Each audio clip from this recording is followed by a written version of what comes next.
Dalam sidang pertama 2018, Presiden Joko Widodo menggambarkan Indonesia sebagai orang yang sangat sehat.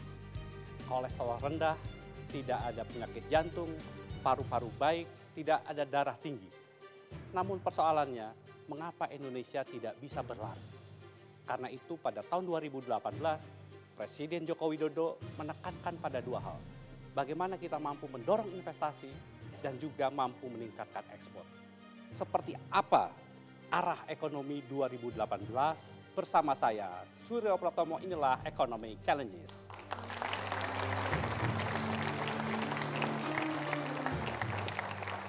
Dan untuk membahas masalah yang sangat krusial dan penting bagi kehidupan kita sebagai bangsa, kita undang Menteri Keuangan Sri Mulyani Indrawati.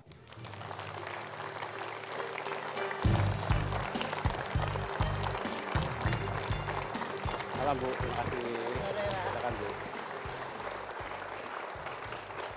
Kita nanti coba akan dalami seperti apa arah ekonomi tahun 2018. Sebelum kita mulai diskusi, mari kita lihat tayangan berikut ini.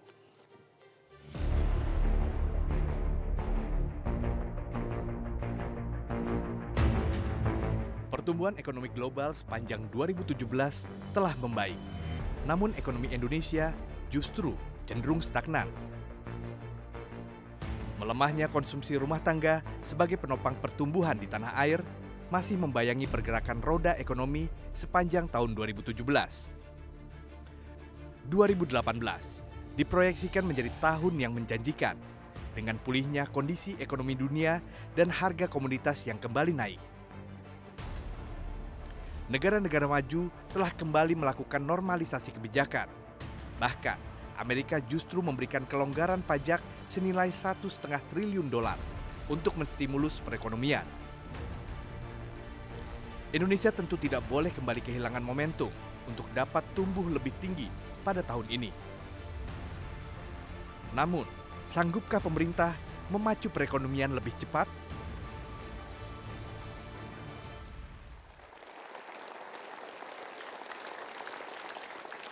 Ibu Sri Mulyani, kita coba melihat sedikit ke belakang. 2017, di kuartal ketiga, kuartal keempat kita melihat ekonomi global itu membaik. Secara keseluruhan pertumbuhan ekonomi global di tahun 2017 katanya mencapai 3,6%. Indonesia sendiri tumbuh 5%. Stagnan. Kementerian Keuangan memperkirakan tumbuh 5,05%. Apa yang menyebabkan kita stagnan sebetulnya, Ibu? Pertama mungkin saya koreksi kata stagnan ya. Kalau stagnan itu dalam bahasa ekonomi ya berarti berhenti gitu ya. Kalau tumbuh 5% apalagi di dalam konteks negara Indonesia yang dengan GDP hampir lebih dari 1 triliun US dollar, 5% itu is quite high, cukup tinggi Mas. Jadi 5,05 yang kita proyeksikan sampai akhir tahun dan untuk kuartal ketiga 5,06 itu adalah momentum dari perkuatan pemulihan ekonomi akibat jatuhnya harga-harga komoditas dan menurunnya perdagangan global yang juga mempengaruhi ekonomi Indonesia. Kalau kita lihat Indonesia tadi disebutkan kuartal ketiga di 5,06, ekspor itu tumbuh 17, lebih dari 17%. Import 15% dan itu mayoritas adalah barang modal dan bahan baku. Artinya perusahaan-perusahaan yang melakukan import bahan modal dan bahan baku itu tentu berencana untuk melakukan produksi atau ekspansi usaha. Dan itu berarti proyeksi dari kegiatan ekonomi akan meningkat pada kuartal-kuartal yang akan datang. Kita lihat perdagangan mobil sudah mulai meningkat. Beberapa leading indicators kita cukup baik. Penerimaan perpajakan kita di 2017 untuk PPN itu tumbuhnya 16%. Dan itu didorong baik dari perdagangan besar, perdagangan kecil, industri manufaktur, dan PPH badan kita tumbuh lebih dari 20%. Artinya ada geliat ekonomi gitu Bu? Korporasi yang membayar pajak tentunya adalah karena mereka memiliki keuntungan. Dan keuntungan diperoleh dari kegiatan produksi dan kemudian penjualan yang mereka mendapatkan. Sementara pajak penghasilan untuk orang pribadi kita bahkan pertumbuhannya di atas 40%. Tentu karena ada juga kepatuhan yang makin membaik. Namun juga karena ada masyarakat yang memang memiliki kemampuan untuk membayar pajak. Jadi secara umum sebetulnya 2017 ini yang paling penting adalah momentum pembalikan ekonomi kita dari yang tadinya mendapatkan tekanan sangat berat tahun 2014, 15, 16, sekarang ini mulai membalik dengan suatu pertumbuhan yang makin positif. Kita akan dorong di 2018 ini menjadi 5,4%. Dan itu didorong oleh ekspor dan investasi sebagai dua motor penggerak ekonomi, ditambah dengan yang selama ini memang menjadi motor penggerak ekonomi kita, yaitu consumption atau konsumsi dari rumah tangga. Bu, kalau ada yang mengatakan bahwa sebetulnya akselerasi pertumbuhan itu bisa lebih cepat. Salah satu penyebabnya itu adalah pemerintah terlalu menerapkan kebijakan ekonomi yang ketat. Dan itu terlihat dari pertumbuhan kredit yang hanya tumbuh sekitar 8%. Dan kemudian ada perasaan teman-teman dunia usaha itu katanya seperti dikejar-kejar pajak. Apa benar itu? Sebetulnya kalau bicara mengenai akselerasi ekonomi berarti kan harapannya di atas 5% ya dalam hal ini. Dan kalau kita lihat dari komposisi pertumbuhan ekonomi, investasi yang bisa tumbuh pada kuartal ketiga ini di atas 7%, dan ekspor yang di atas 17% tadi, ini menunjukkan suatu momentum yang cukup baik. Jadi kalau ditanya apakah pemerintah bisa menjadi faktor yang makin mendorong, ya pasti bisa. Melalui apa? Salah satunya adalah kebijakan fiskal. Melalui APBN, kita membuat stimulasi ekonomi melalui deficit financing. Artinya kita belanja lebih banyak. Memang untuk bisa membelanjai dari kegiatan pemerintah di sektor pembangunan, kita membutuhkan penerimaan pajak. Tapi cara kita untuk mengumpulkan pajak kita akan lakukan secara sangat hati-hati.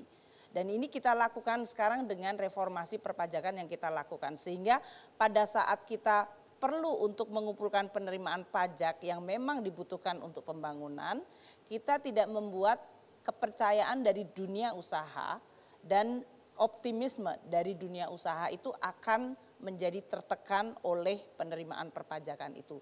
Secara total APBN kita adalah memberikan stimulasi ekonomi, namun motor penggerak dari ekonomi yang utama adalah investasi, ekspor, dan konsumsi dari masyarakat. Dari 4 faktor itu Bu, yang paling pertumbuhannya tidak cukup menggembirakan yang mana Bu?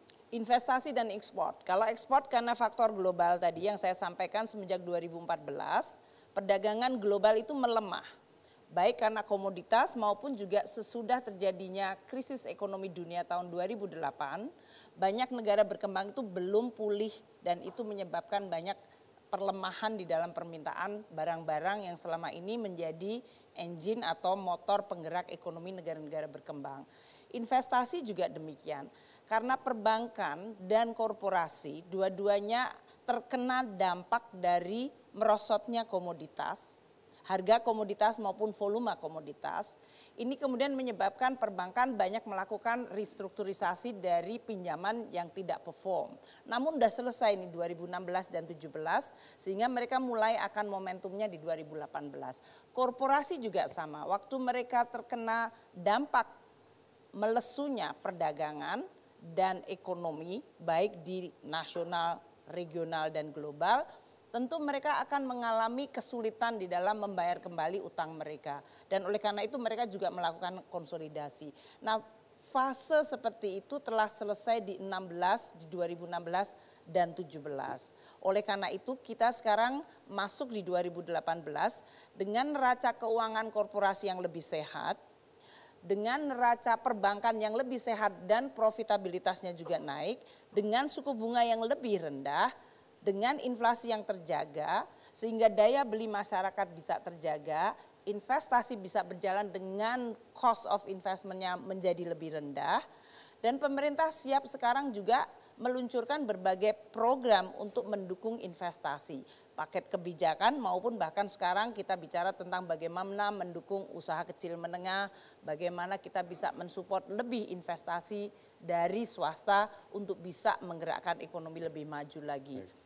Bu, satu yang kemudian di tahun 2017 sering kita dengar, persoalan daya beli, soal konsumsi rumah tangga. Seperti apa sih sebetulnya Ibu melihat apakah memang terjadi pelemahan dan penurunan daya beli masyarakat itu? Sebetulnya kalau dilihat pertumbuhan konsumsi 4,93 di kuartal ketiga atau seluruh bahkan tahun 2016-2017 pertumbuhan konsumsi itu mendekati 5%. Itu berarti masyarakat memiliki daya beli. Dan kalau kita lihat indikator dana pihak ketiga, artinya masyarakat yang meletakkan uangnya di perbankan, itu tumbuhnya di atas atau sekitar 10% tahun 2017. Saving atau tabungan masyarakat tumbuh di atas 11%. Jadi kalau kita bicara tentang daya beli itu kan berarti income, masyarakat memiliki kemampuan untuk membeli.